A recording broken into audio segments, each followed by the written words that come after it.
Darkness. Complete and absolute darkness. The kind that doesn't just blind you, it suffocates you. Crawls into your lungs, your mind, your soul. This is what waits beneath Kentucky's gentle hills, in the bowels of Mammoth Cave. 400 miles of mapped passages. But that's just what we know. The real cave system stretches infinitely into the earth, a labyrinth of limestone tunnels where things that were once human have learned to hunt. You won't hear this story from the park rangers. You won't read about it in the tourist brochures, because what lurks in the deepest chambers of Mammoth Cave isn't supposed to exist. And those who've seen them, well, most don't live to tell about it. The year was 1838. Dr. John Croghan owned Mammoth Cave, using it for tuberculosis treatments. His patients went underground to breathe the pure cave air. Some never came back up. The official records say they died from their illness. But Croghan's private journal tells a different story. "The screaming stopped 3 days ago," he wrote. "Whatever took Peterson is still down there. The guides refuse to go past Devil's Canyon now. They say they can hear scratching in the walls. Scratching. And something else. Something that sounds almost like laughter." Edmund Turner was Croghan's best guide. 20 years of leading tours through the safest passages. But Turner started hearing things, seeing things. His hands shook when he lit his lamp. His voice cracked when he spoke of the deeper caves. His journal entry from October 1843 is barely legible, the handwriting erratic, desperate. "They're watching us, always watching. I can feel their eyes in the darkness, following our lamplight. They move like liquid shadow, flowing through cracks too narrow for human bodies. But they were human once. God help me, they were human once." Turner found evidence. Bones arranged in patterns that made no sense. Scratch marks on walls, too high up for any normal creature to reach. And the symbols, crude marks carved into stone that seemed to shift and change when you weren't looking directly at them. But it was Turner's final entry that revealed the true horror. November 13th, 1843. Lost another one today. Young Thompson from the Louisville group. Found him 6 hours later in the Devil's Backbone Passage. He was alive but changed.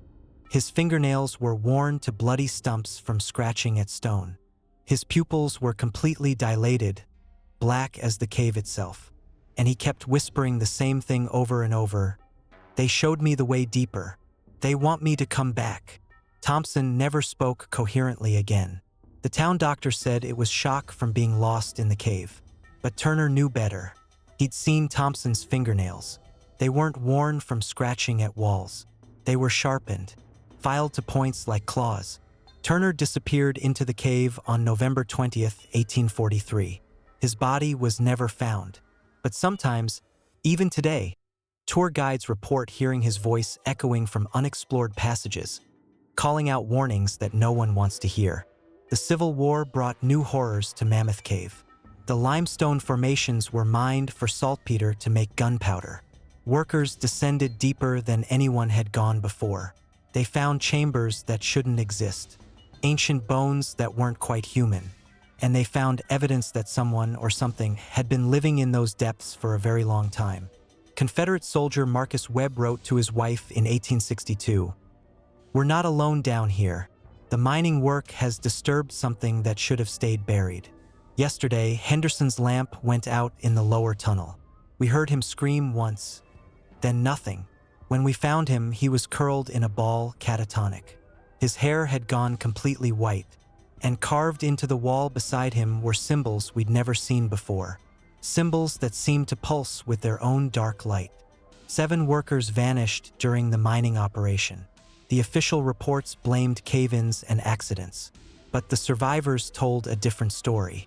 They spoke of pale figures darting just beyond the reach of their torches, of sounds like fingernails scraping against stone, of a hunger in the darkness that watched them work and waited for opportunities to strike. The mining stopped abruptly in November 1862. No official reason was given. The tunnels were sealed, the equipment abandoned. Local records suggest that something happened in the deepest chamber. Something so horrific that the military ordered the entire operation buried along with whatever they'd awakened. As the 19th century wound to a close, more explorers ventured into Mammoth Cave's depths. They brought better equipment, stronger lights, scientific instruments. But technology couldn't protect them from what they found in the unmapped regions. Dr. Harrison Vail led an expedition in 1887 to map the cave's deepest passages. His team consisted of 5 experienced cavers and 2 graduate students. Only Vail returned to the surface. His hair had gone white, his hands trembled constantly, and he refused to speak about what had happened to his team. Vail's research notes were found in his study after his death in 1889. The final entries are almost impossible to read, the handwriting deteriorating into desperate scratches across the page. They're not animals. They're not human.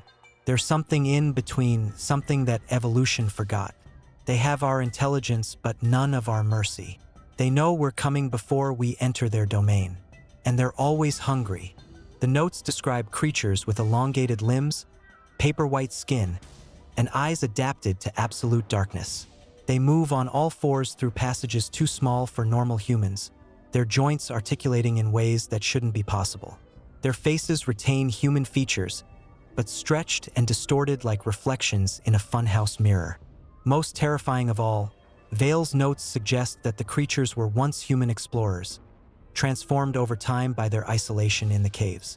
Mitchell's body is changing, he wrote. His skin is becoming translucent. His limbs are stretching. And his eyes, God in heaven, his eyes are becoming like theirs. He begs us to kill him, but we can't bring ourselves to do it. We should have listened. We should have put him out of his misery before he became one of them. The transformation, according to Vail's horrific account, takes weeks. The victim's skin begins to pale and thin. Their limbs elongate as their bone structure somehow reshapes itself. Their eyes enlarge and lose their color, adapting to perpetual darkness. And their minds change last of all, retaining human memory and intelligence even as their bodies become monstrous. They remember being human. Vail wrote in his final entry, "That's the worst part. They remember the surface, remember sunlight, remember love and warmth and everything they've lost. And that memory drives them mad with hunger for what they can never have again." The 20th century brought electric lighting to Mammoth Cave's tourist routes. The bright, constant illumination seemed to drive whatever lived in the shadows deeper into the unmapped regions. For a few decades, encounters became rare. Visitors took their guided tours and left with nothing more disturbing than a healthy respect for geology. But the creatures didn't disappear. They adapted. They learned. They became more cunning. Cave photographer David Brennan discovered this in 1923 when he ventured beyond the tourist routes to document unexplored chambers. His photographs from that expedition are disturbing even today. They show carved symbols covering entire walls, symbols that seem to move and shift when viewed through a camera lens. They show crude tools fashioned from human bones. And in several images, barely visible at the edge of the frame, pale shapes that might be watching from the darkness. Brennan's final photograph shows something that still makes experts argue about its authenticity.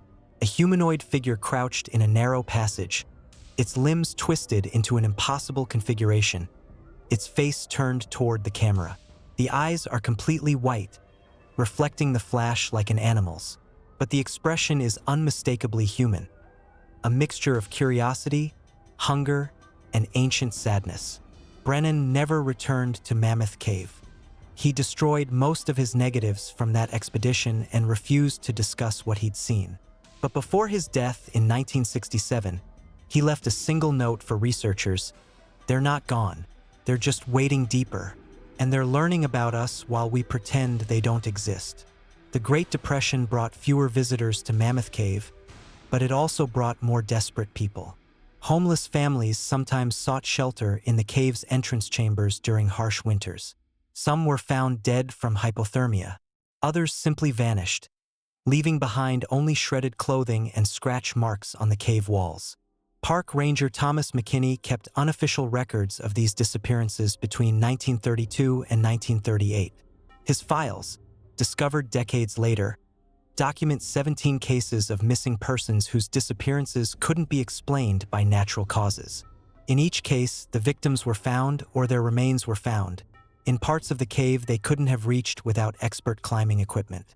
McKinney's notes describe bodies found in impossible positions, twisted through narrow cracks in the limestone. Some showed signs of being dragged for miles through passages barely wide enough for a human body. Others were found in chambers so remote that recovery teams needed days to reach them. But the most disturbing cases involved survivors. 3 people were found alive after disappearing in the cave, but their accounts made no sense. They claimed to have been cared for by the Pale Ones, fed strange fungi that grew in the deepest chambers, and shown passages that didn't appear on any map.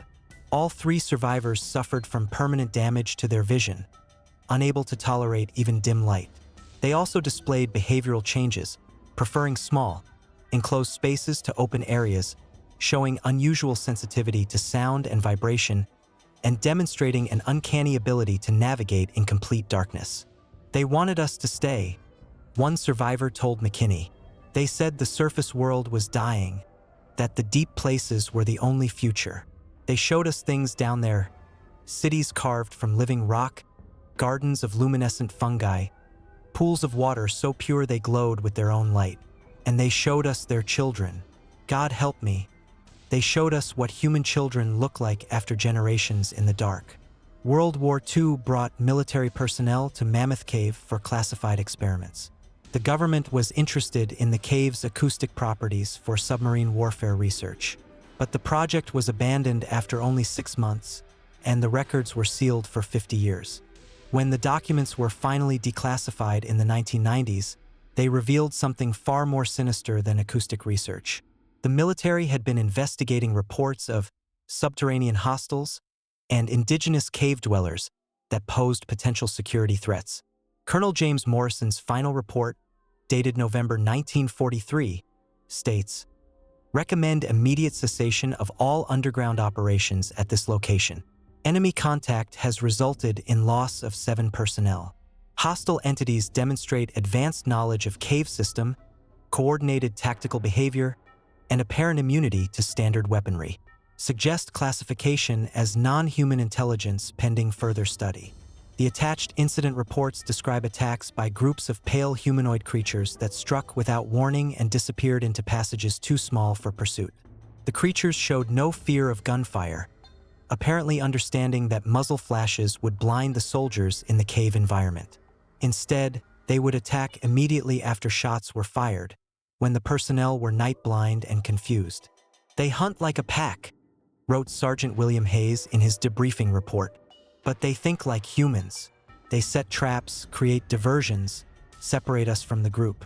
Whatever they are, they understand military tactics better than most of our recruits."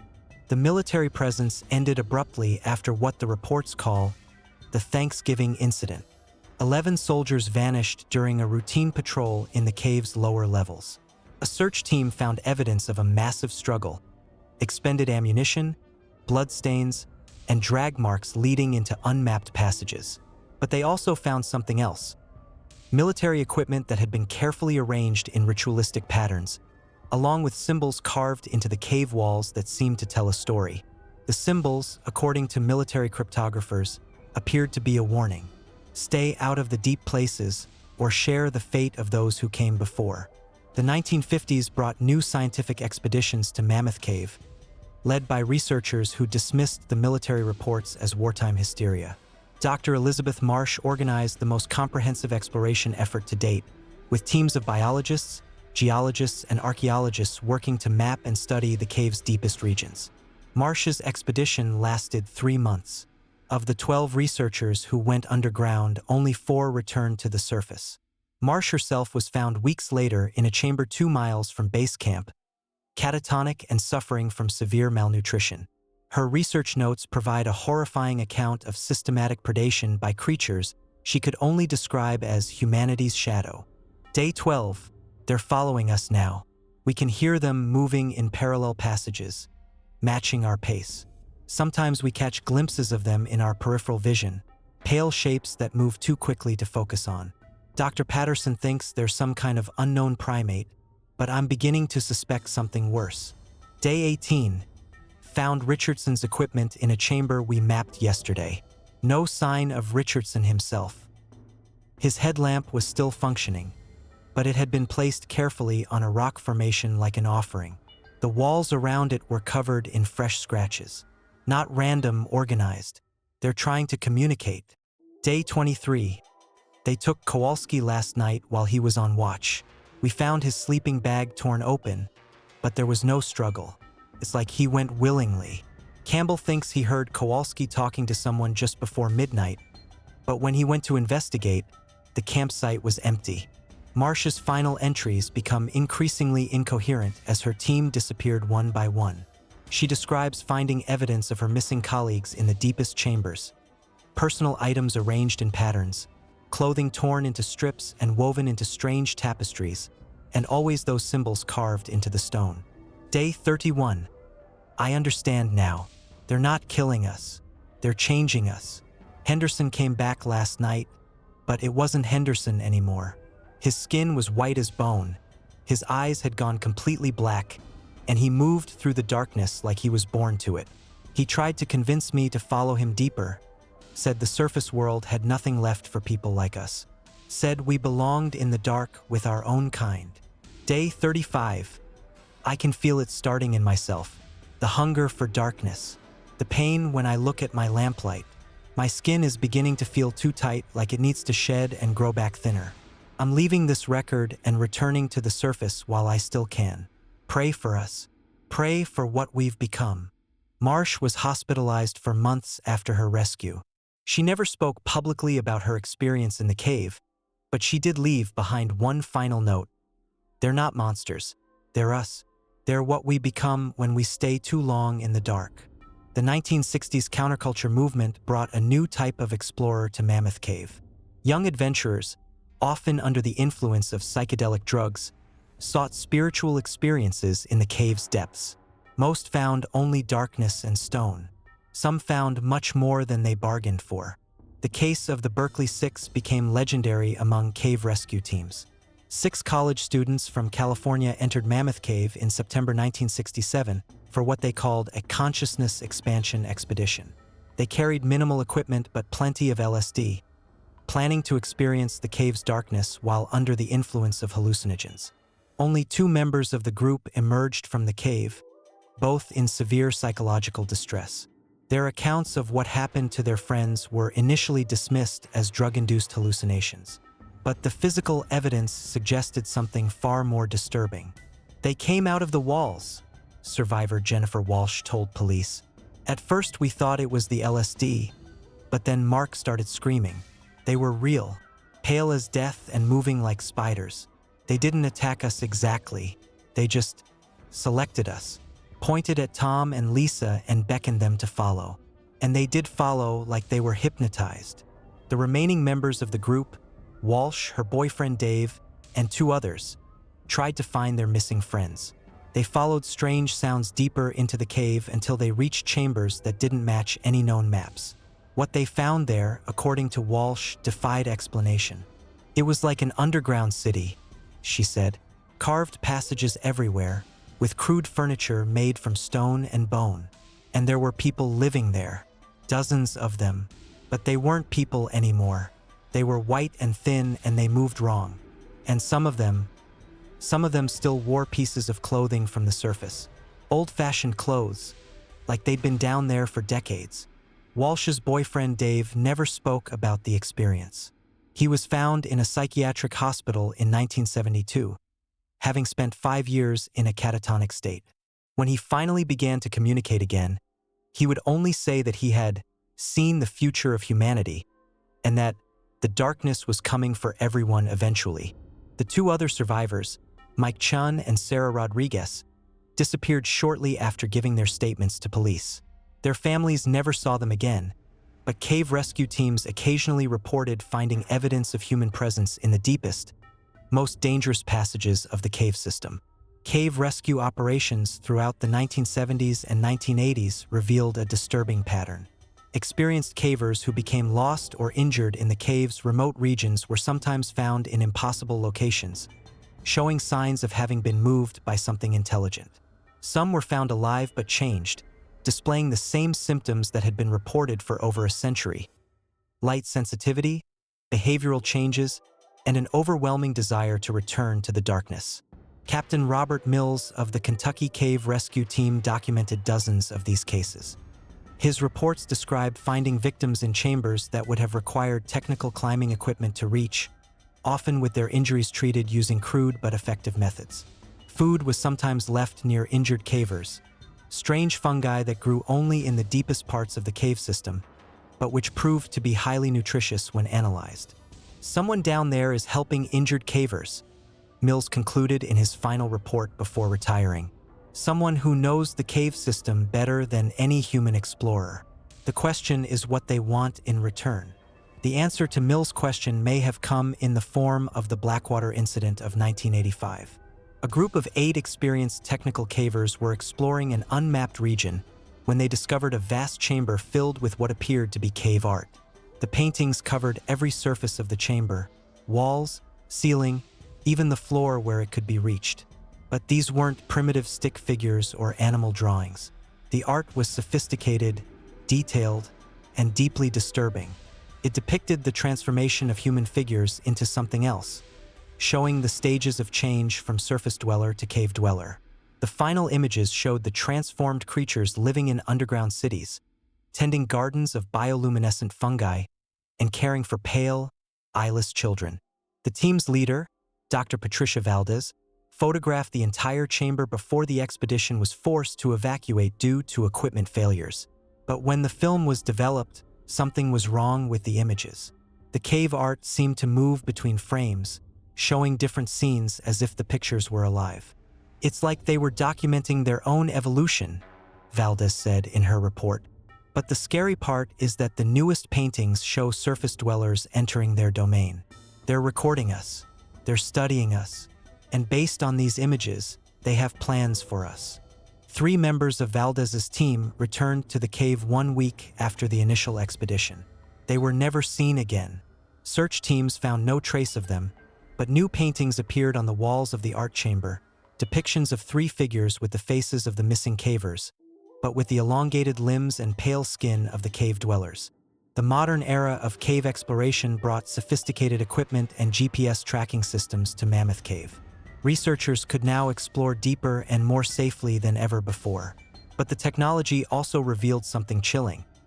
The cave system was far larger than anyone had imagined, with hundreds of miles of passages that had never been mapped. Satellite thermal imaging conducted in the 1990s showed heat signatures in parts of the cave where no human activity should exist. The signatures moved in organized patterns, suggesting large groups of warm-blooded creatures living in the deepest regions. When researchers attempted to investigate these anomalies, they found evidence of systematic efforts to avoid detection. Motion sensors placed throughout the cave system recorded coordinated movement by groups of large creatures. But the beings seemed to understand the technology and avoid triggering the devices whenever possible. Infrared cameras occasionally captured blurred images of pale, humanoid shapes moving through passages, but the footage was always too indistinct for positive identification. Dr. Michael Torres, a bioacoustic specialist, made the most significant breakthrough in modern crawler research when he analyzed audio recordings from the cave's deepest monitoring stations. The sounds he identified weren't random animal noises or geological activity. They were communications, complex patterns of vocalizations that showed clear linguistic structure. What we're hearing is language, Torres concluded. Not human language, but language nonetheless. There are grammatical patterns, repeated phrases that might be names or commands, and conversational exchanges between multiple speakers. Whatever is making these sounds is communicating at a level that suggests high intelligence and complex social organization. Torres' analysis revealed even more disturbing information. Some of the vocalizations included fragments of English, Spanish, and other surface languages mixed with the unknown cave tongue. This suggested that the creatures were incorporating surface languages into their own communication system, possibly learning from captured or converted surface dwellers. The implications were terrifying. If the crawlers were intelligent enough to learn human languages, they were intelligent enough to understand human society, human weaknesses, and human fears. They weren't just surviving in the caves. They were studying their surface neighbors and preparing for something. The Anderson expedition of 1998 provided the most detailed documentation of crawler behavior to date. This team of 6 experienced technical cavers spent 3 days in the deepest mapped regions of the cave, using cutting-edge equipment to document their findings. What they recorded challenged every assumption about the nature of the creatures living beneath Kentucky. Team leader David Anderson's audio logs capture the progression from scientific curiosity to growing terror as his team realized they were being systematically observed. The crawlers didn't just watch the expedition. They coordinated their surveillance, passing information between groups and adjusting their behavior based on the humans' movements. Day 1 found evidence of recent activity in the lower chambers. Tools made from bone and metal, arranged in what might be workshop areas. The craftsmanship is sophisticated, showing knowledge of engineering principles that shouldn't exist among primitive cave dwellers. Day 2. They're definitely watching us now. We can hear them moving in parallel passages, staying just out of sight. Sometimes we catch glimpses of reflection from their eyes in our lights. The eyes are large, pale, and completely intelligent. Whatever these things are, they're not animals. Day 3. Direct contact. They surrounded our camp this morning, maybe a dozen of them on ledges around the chamber. For 3 hours, they just watched us. We stayed completely still, afraid any movement might provoke an attack. But they weren't threatening us. They were studying us. Anderson's team recorded hours of footage showing the crawlers observing them from multiple positions around their campsite. The creatures displayed clear curiosity about human equipment and behavior, sometimes mimicking the team's actions or responding to their movements with apparent understanding. The most disturbing aspect of the encounter was the intelligence visible in the crawlers' faces. Despite their physical mutations, their expressions were recognizably human, showing curiosity, concern, and what appeared to be sadness. Several of the creatures wore crude jewelry made from metal and stone, suggesting personal identity and cultural development. They remember being human, Anderson concluded in his final log entry. I can see it in their eyes. They know what they were and what they've become. And I think they're trying to decide whether to help us avoid their fate or drag us down with them. Physical evidence collected by Anderson's team included metal tools that showed advanced metallurgy, textiles woven from cave moss and animal hair, and organic samples that DNA analysis couldn't classify. The tools were sized for hands larger than human normal, but showed clear understanding of mechanical principles. Most significantly, the team found what appeared to be a written language carved into stone tablets. The symbols were complex and organized, suggesting a sophisticated communication system that had evolved independently of surface writing. Linguistic analysis indicated that the writing system was used to record historical events, suggesting that crawler society had developed its own literature and historical traditions. The implications were staggering. The crawlers weren't just surviving in the caves. They had developed their own civilization, complete with technology, culture, and historical records. They were a parallel human society that had evolved in isolation for centuries. But the most terrifying discovery came when researchers attempted to translate the stone tablets. The writings described surface dwellers as the lost ones and detailed plans for bringing them home to the darkness. The crawlers weren't hiding from surface humanity. They were preparing to convert them. Recent expeditions have revealed that crawler activity is increasing. More sightings are reported each year, and the creatures are becoming bolder in their interactions with surface explorers. Cave rescue teams report finding evidence of crawler assistance in rescue operations, but also signs that missing cavers are being taken deeper into the system rather than helped to the surface. Dr. Rebecca Foster, leading the most recent scientific study of the phenomenon, believes that the crawlers are preparing for some kind of major action. Their behavior has changed over the past decade, she explains. They're no longer hiding from us. They're studying us openly, learning about our equipment, our language, our culture. They're preparing for something, and I don't think it's friendly contact. Foster's team has documented evidence of crawler expansion into previously unused areas of the cave system. New chambers are being excavated, living spaces are being prepared, and food production areas are being expanded.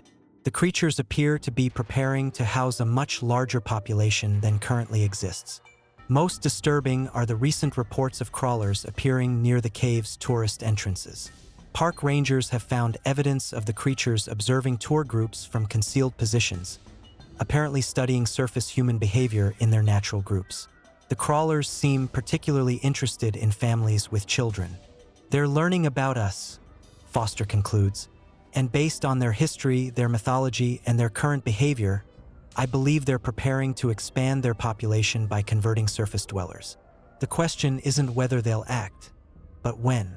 The truth about Mammoth Cave's deepest secrets may be emerging whether we're ready or not. Government documents continue to be declassified, revealing decades of official knowledge about the crawler's existence. Independent researchers are gathering more evidence each year, and the creatures themselves are becoming less secretive about their presence. The Crawler Research Foundation has compiled the most complete database of encounters, revealing patterns that suggest systematic expansion of crawler territory and increasing boldness in their interactions with surface humans. The creatures are no longer content to remain hidden in the deepest chambers. They're moving closer to the surface, closer to the tourist routes, closer to unsuspecting visitors who have no idea what waits in the darkness below. As you read this, families are touring Mammoth Cave, marveling at the underground wonders and taking photographs of limestone formations. Children are asking questions about cave animals and underground rivers. Parents are enjoying a safe, educational experience in one of America's natural treasures. But in the darkness beyond the electric lights, pale figures are watching, learning, planning. The crawlers of Mammoth Cave have survived in secret for over a century, adapting to a world that officially denies their existence. They have evolved from scattered survivors to an organized civilization with technology, culture, and goals that surface humanity is only beginning to understand. The question is no longer whether the crawlers exist. The evidence is overwhelming, documented by generations of researchers, explorers, and witnesses. The question is what they want and whether humanity is prepared for the answer. In the deepest chambers of Mammoth Cave, where electric lights have never shined and tour groups have never walked, the experiment continues. Human evolution didn't end when we learned to make fire and build cities. It simply took a different path in the places where light cannot reach. The crawlers are waiting in the darkness. They have always been waiting, and as more evidence emerges and more people learn the truth, the day approaches when the two branches of humanity will meet face to face. When that day comes, we will learn whether we can coexist with our underground cousins, or whether one branch of the human family tree must eliminate the other to survive. The cave is vast. The darkness is absolute. And in that darkness, something that remembers being human is preparing to reclaim a world it never chose to leave.